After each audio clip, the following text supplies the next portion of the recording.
ભાઈને જેતપુર તાલુકા પોલીસ સ્ટેશને લઈને આવેલા હતા. તો શા કારણસર લઈને આવ્યા હતા અને અત્યારે જે સિટી અહીંયા જે તાલુકા પોલીસ સ્ટેશન આપને શું જવાબ મળ્યો? પહેલા તો હું એટલું કહેવા માંગીશ કે પિયુષભાઈ રાદડિયાને જેવી રીતે ખોટા કેસમાં ફસાવી અને એને એના બંધારણીય હકને ભોગવવા ન દઈ અને જે રીતે ટોર્ચર કરવામાં આવ્યા છે, જે એની પર 3rd ડિગ્રી એને ટોર્ચર કરવામાં આવ્યું છે, એ વસ્તુને ધ્યાનમાં લઈ અને એને જ્યારે હોસ્પિટલમાં ખસેડવામાં આવ્યા ને ત્યારે હું એમની તબિયત અંતર પૂછવા ગઈ હતી. ત્યારે એ સમયે અમને ખબર પડી કે હજી એક કેસ જે બની ગજેરા ઉપર જે હતો, ખંડણીનો કેસ, એના માટે જેતપુર પોલીસ સ્ટેશનમાં એની ફરિયાદ છે અને એમાં પણ ખોટી રીતે પિયુષભાઈ રાદડિયાને ફસાવવામાં આવ્યા છે, મદદગારીના ગુનામાં ફસાવવામાં આવ્યા છે. અને જેતપુર પોલીસ સ્ટેશનેથી પિયુષભાઈ રાદડિયાને ફોન આવ્યો કે તમે કાલની તારીખમાં અહીંયા આવી જાઓ, તમારા જામીન આપણે મંજૂર કરી દઈએ અને પ્રોસેસ બધી પતાવી દઈએ. એટલે પિયુષભાઈએ જ્યારે ડોક્ટર સાથે વાત કરી એટલે ડોક્ટરે એવું કીધું કે ભાઈ તમારી તબિયત અત્યારે એટલી સારી છે કે તમે નિવેદન આપી શકો, પણ કંઈ પણ થાય તો તમારે તાત્કાલિક અહીંયા હોસ્પિટલમાં એડમિટ થઈ જવું પડશે અને રેગ્યુલર તપાસ માટે પણ આવવું પડશે. એવી કન્ડિશન ઉપર ડોક્ટરે ત્યાંથી રજા આપી અને અહીંયા જ્યારે જેતપુર તાલુકા પોલીસ સ્ટેશનથી ફોન આવ્યો એ હિસાબે એને 8 વાગે બોલાવ્યા હતા, પણ અમને હોસ્પિટલથી રજા મોડી મળી એટલે થોડું મોડું પહોંચી શક્યા. પણ અહીંયા પહોંચ્યા પછી એવું કહેવામાં આવ્યું કે સાહેબ હાજર નથી અને આજની તારીખમાં તમારા જામીન નહીં થાય. અને જામીન ન થવાના કારણ એવા બતાવ્યા કે તમારી તબિયત ખરાબ છે, તમે નિવેદન આપવા માટે તૈયાર નથી. પણ પિયુષભાઈ રાદડિયાની તબિયત એટલી સારી છે કે તેમને મીડિયા સામે આવીને નિવેદન તમારા લોકોને આપ્યા છે. પણ પોલીસને વસ્તુ દેખાતી નથી એટલે ક્યાંક ને ક્યાંક આ કોકના ઇશારે આ બધું ચાલી રહ્યું હોય અને ખોટી રીતે એને કન્વર્ટ કરવામાં આવી રહ્યા હોય એવું ચોખ્ખું દેખાઈ રહ્યું છે. તમે પણ ગોંડલની મુલાકાતે પહોંચ્યા હતા ત્યારે દિનેશ પાત્ર હતા ત્યારે તમારી સાથે હતા, તેને પણ ટોર્ચર કરવામાં આવ્યું છે, શું કહેશો? હા, દિનેશભાઈને પણ ટોર્ચર કરવામાં આવ્યા હતા અને દિનેશભાઈએ પણ મીડિયાની સામે આવીને નિવેદનો આપ્યા હતા. પણ મને એવું લાગે છે કે દિનેશભાઈને કઈ રીતે હેરાન કરી શકે? દિનેશભાઈ એક વકીલ છે, વકીલ તરીકે પિયુષભાઈ રાદડિયાના વકીલ તરીકે ત્યાં હાજર રહ્યા હતા અને છતાં પણ એમને ત્યાં બેસાડી દેવામાં આવ્યા, એની ઉપર ગુનાઓ નોંધી દેવામાં આવ્યા. શું કામ?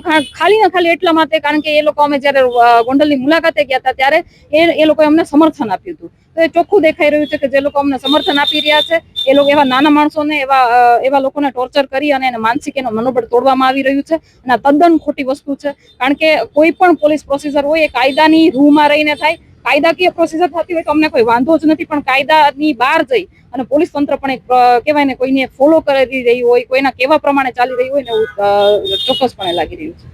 પિયુષભાઈ રાદડિયા અત્યારે અહીંયા રજૂ થવા માંગે છે અને આ લોકો રજૂ નથી કરતા એવી વાત છે, તો એને લેખિત આપે આપ્યું છે કે અમે રજૂ થવા માંગીએ છીએ? હા, અમે એને લેખિત આપી દીધું છે, એક અરજી કરી દીધી છે કે પિયુષભાઈ રાદડિયા અહીંયા જામીન પ્રોસેસ માટે અહીંયા આવ્યા છે, પણ પોલીસ તંત્ર એનું પ્રોસેસ નથી લેતી. એટલે પોલીસ તંત્રનું કેવું એમ છે કે તમે સાજા થઈ જાઓ પછી પાછા આવીને અહીંયા તમે જામીન લઈ લો. તો મારું કહેવાનું એમ છે કે કાલની તારીખમાં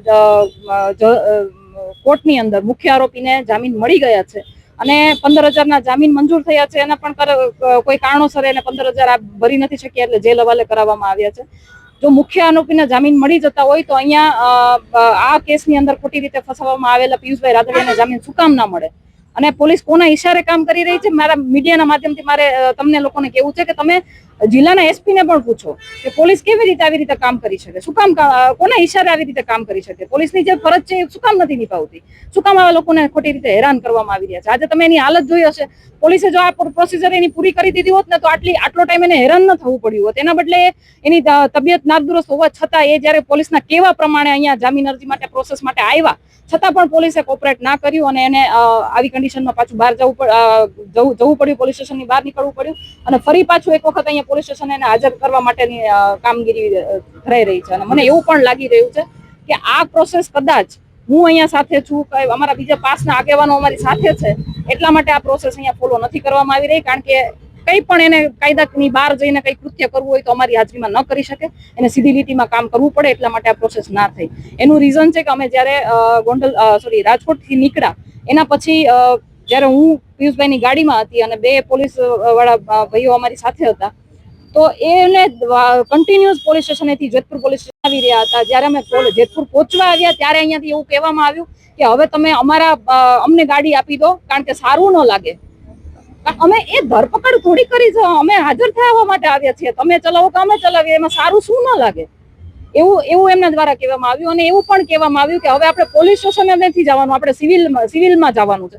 અરે અમે હોસ્પિટલેથી આવીએ છીએ, અમે જામીન લેવા માટે રજૂ થવા માટે આવીએ છીએ, તો પછી અચાનક અહીંયા જેતપુરમાં પહોંચ્યા પછી આ બધી પ્રોસેસ ક્યાં કરવાની જરૂર છે?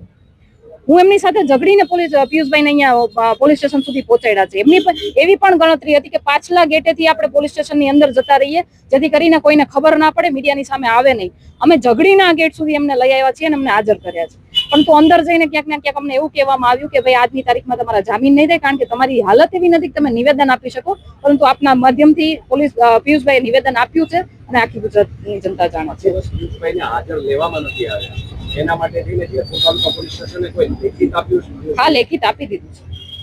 ખરેખર તો હાજર થવા આવ્યા તો એવું નથી લાગતું કે એમણે અહીંયા એક વ્યક્તિ પોલીસ સ્ટેશનમાં આવે ને માની લો એમ કે મારી તબિયત સારી નથી, તો અહીંયાથી પોલીસ સ્ટેશન થી પોલીસ જાપ્તા સાથે એને ખરેખર તો સિવિલમાં લઈ જવા જોઈએ. મેં એ જ કીધું હતું કે પહેલા પોલીસ સ્ટેશને લઈ લ્યો, પછી પોલીસ સ્ટેશનેથી તમને એમ લાગે કે એ લોકો નિવેદન આપવા માટે તૈયાર નથી તો તમે ત્યાંથી એને સિવિલ લઈ જતો. પણ ના, એમનું કહેવાનું એમ હતું પહેલા તમે સિવિલ લઈ લ્યો. શું કામ? કારણ કે અહીંયા મીડિયા હતી અને મીડિયાની સામે પિયુષભાઈને હાજર ન થવા દેવા માટેના એક કારસ્તાન પણ હતું. પરંતુ અમે એ ચાલવા ન દીધું અને એટલા માટે અંદરથી એવું કહેવામાં આવ્યું કે તમારી હાલત સારી નથી. છતાં પણ એમાં પણ ભૂલ છે ને એની, તમે જે રીતે કીધું એ પ્રમાણે એની પણ ભૂલ છે. જો એવું હોય કઈ એને સિવિલ હોસ્પિટલે લઈ જવા જોઈએ અને પછી એનું નિવેદન લઈ લેવું જોઈએ.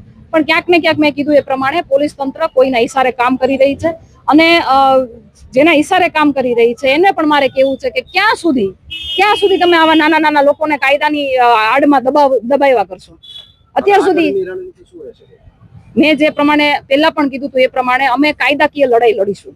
જેવી રીતે કાયદાને આગળ કરીને આ લોકો ફસાવે છે, એવી જ રીતે ખાલી ગોંડલની કે રાજકોટની અંદર જ કાયદો નથી, રાજકોટની ને ગોંડલની બહાર પણ કાયદા છે, ત્યાં પણ કોર્ટ છે.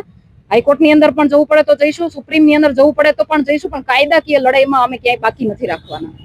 દિનેશ પાત્ર અને પિયુષભાઈ રાદડિયા જે પોલીસ ઉપર આક્ષેપ કરે છે કેમિકલ યુક્ત પાણી પીવડાવ્યું છે, તેને ફરિયાદ પણ નોંધવામાં આવી છે, બંને એ ઉપર હજી સુધી કોઈ કાર્યવાહી નહીં શું છે? એ પિયુષભાઈ જે પ્રમાણે વાત કરી એ પ્રમાણે પાણીની અંદર થિનર મિક્સ કરી અને એને પાણી પીવડાવવામાં આવ્યું હતું અને એ જ વસ્તુના લીધે એની તબિયત નાદુરસ્ત થઈ, પણ છતાં પણ એને હોસ્પિટલે ખસેડવામાં નતા આવ્યા. શું કામ? કારણ કે જો તરત ને તરત હોસ્પિટલે ખસેડી દે તો એના રિપોર્ટમાં થિનર આવે. થિનર એક એવી વસ્તુ છે કે એ થોડાક સમય પછી એ ઉડી જતી હોય, એટલે એને હોસ્પિટલે ન જવા દેવાનું કારણ પણ આ જ હતું. એટલે મારું કહેવાનું એટલું જ છે કે કાયદાની રૂએ તમે કોઈ કાર્યવાહી નથી કરી, કાયદાની બહાર જઈને કાર્યવાહી કરી છે. તો જેવી રીતે સામાન્ય લોકોને કાયદો લાગુ પડે છે ને એવી રીતે પોલીસ તંત્રને પણ કાયદો લાગુ પડે છે. એટલે માપમાં રહીને કામ કરજો, કારણ કે કેસ હવે તમારી ઉપર પણ થવાના છે. ભારતીય જનતા પાર્ટીની સરકાર છે, ગૃહ લેવલે ક્યાંય રજૂઆત કરી આ બાબતે? અલ્પેશભાઈ કથિરિયા હોમ મિનિસ્ટરને મળવા ગયા હતા, હર્ષભાઈ સંઘવીને મળવા ગયા હતા અને હર્ષભાઈ સંઘવીએ આશ્વાસન પણ આપ્યું હતું કે ભાઈ અમે જ્યાં પણ જાણ કરવાની છે ત્યાં કરી દઈશું. પરંતુ તરત ને તરત જયારે એના 5 વાગે જામીન થયા, અલ્પેશભાઈ હર્ષભાઈને મળવા ગયા અને પછી એના 5 વાગે જામીન થયા અને તરત ને તરત જયારે જામીન આપવા માટે હોસ્પિટલમાં જયારે પોલીસ તંત્ર આવ્યું ત્યારે એવું પણ કહેવામાં આવ્યું કે અમે તો તમને જામીન આપી દીધા છે, પણ જેતપુર પોલીસ તમને પકડે નહીં તો સારું. એવું કરીને ત્યાં એ કહેવાય ને મીઠી ધમકી આપવાની વાત હતી, એવું કરીને એને ધમકી પણ આપીને આજે અમે અહીંયા જેતપુર પોલીસ સ્ટેશનમાં જયારે હાજર છીએ ત્યારે અમારા જામીન પણ મંજૂર નથી થતા, જ્યારે મુખ્ય આરોપીના જામીન થઈ ગયા છે.